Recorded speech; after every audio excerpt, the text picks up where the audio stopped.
ಇವತ್ತು ಮಾನ್ವಿ ಪಟ್ಟಣದಲ್ಲಿ ಕಲ್ಮಠದ ವತಿಯಿಂದ ಶ್ರೀದೇವಿ ಪುರಾಣ ದಸರಾ ಹಬ್ಬದ ಅಂಗವಾಗಿ ಶ್ರೀದೇವಿ ಪುರಾಣ ನಡ್ಕೊಂಡು ಬರ್ತಾ ಇರ್ತಕ್ಕಂಥದ್ದು ತಮಗೆಲ್ಲ ಗೊತ್ತಿರತಕ್ಕಂಥ ವಿಚಾರ.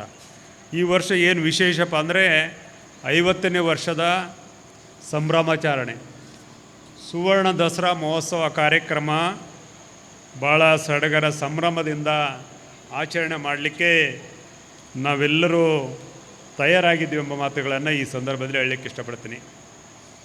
ಈಗ ತಾನೇ ಹರಿದಾಸದ ಸಾಹಿತ್ಯದ ಬಗ್ಗೆ ಉಪನ್ಯಾಸ ನೀಡಿರ್ತಕ್ಕಂಥ ಶ್ರೀಮತಿ ಶೀಲಾದಾಸ್ ಅವರು ಮಾನವೀಯ ಬಗ್ಗೆ ಭಾಳ ವಿಶೇಷವಾಗಿ ಮಾತನಾಡಿದ್ದು ತಮಗೆಲ್ಲ ಗೊತ್ತಿರತಕ್ಕಂಥ ವಿಚಾರ.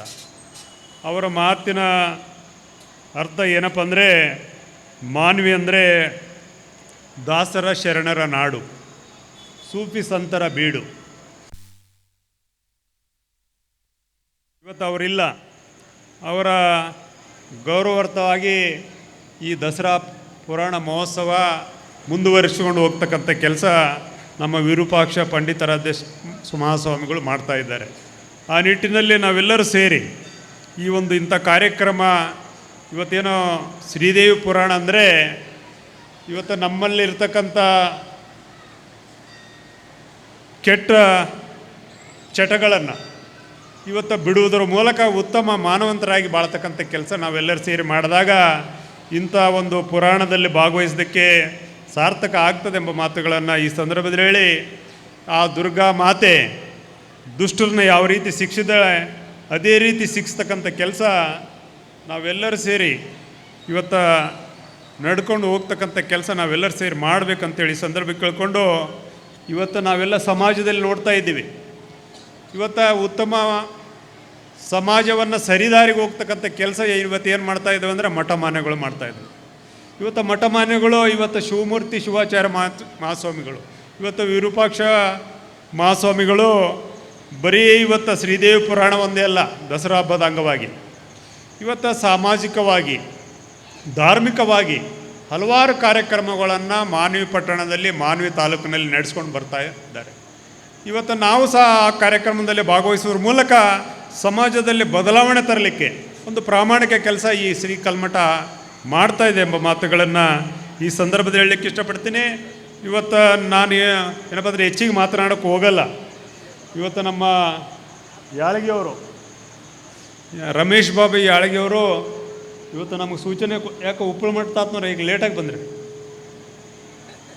ನಮಗೆ ಸೂಚನೆ ಕೊಟ್ಟಿದ್ದಾರೆ. ರಮೇಶ್ ಬಾಬು ಯಾಳಗಿಯವರು ಹೆಚ್ಚಿಗೆ ಮಾತನಾಡಬಾರ್ದು, ಕೆಲವೇ ನಿಮಿಷಗಳು ಮಾತಾಡಿ. ಇವತ್ತು ನಾನು ಹೆಚ್ಚಿಗೆ, ಯಾಕಂದರೆ ಇವು ಮಠದ ಭಕ್ತ, ನಾವು ಎಲ್ಲರೂ ಮಾತನಾಡಿ ಎದ್ದೋಗ್ಬಿಟ್ರು.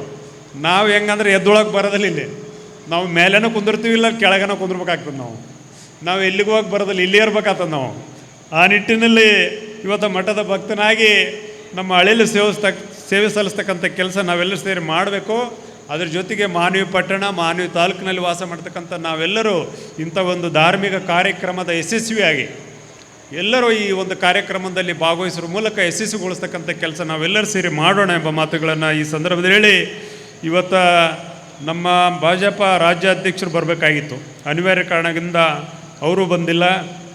ಇವತ್ತು ದೇವದುರ್ಗ ತಾಲೂಕಿನ ಮುಖಂಡರು ಸಹ ಬರಬೇಕಾಗಿತ್ತು, ನಮ್ಮ ಅವರು ಸಹ ಇವತ್ತು ಆಗಮಿಸ್ತಕ್ಕಂಥ ಕೆಲಸ ಆಗಿಲ್ಲ. ಮುಂದಿನ ದಿನಗಳಲ್ಲಿ ಇವತ್ತು 9-11 ದಿವಸ ಕಾರ್ಯಕ್ರಮ ನಡೀತಾ ಇದೆಯಲ್ಲ, ಆ ಕಾರ್ಯಕ್ರಮದಲ್ಲಿ ಒಂದು ದಿವಸ 14ಕ್ಕೆ ಬರ್ತಾರಂತ ಹೇಳಿದ್ರು. ಈಗ ತಾತ್ನವರು 14 ದಿವಸ ಕಾರ್ಯಕ್ರಮದಲ್ಲಿ ತಾತ್ನವ್ರು ಹೇಳ್ಬಿಟ್ರ.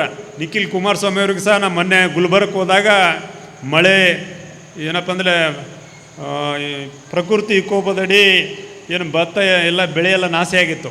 ನಾನು ಹೋಗಿದ್ದಲ್ಲಿ ಗುರುಗಳ ಜೊತೆಗೆ ಫೋನ್ ಮುಖಾಂತರ ಮಾತನಾಡಿಸಿದ್ದೆ ನಿಖಿಲ್ ಕುಮಾರಸ್ವಾಮಿ ಅವರಿಗೆ. ತಾತ್ನವ್ರು ಏನು ಹೇಳಿದ್ರು, ಯಾವುದಾದ್ರು ಒಂದು ಕಾರ್ಯಕ್ರಮಕ್ಕೆ ನಿಮ್ಗೆ ಹಾಕಿದ್ದೀವಿ, ಒಂದು ಡೇಟ್ ಕೊಟ್ಟಿದ್ದೀವಿ, ನೀವು ಯಾವಾಗಾದರೂ ಬಂದು ಹೋಗ್ಬೋದು ಅಂತೇಳಿ ತಾತ್ನವ್ರು ಹೇಳ್ಯಾರ.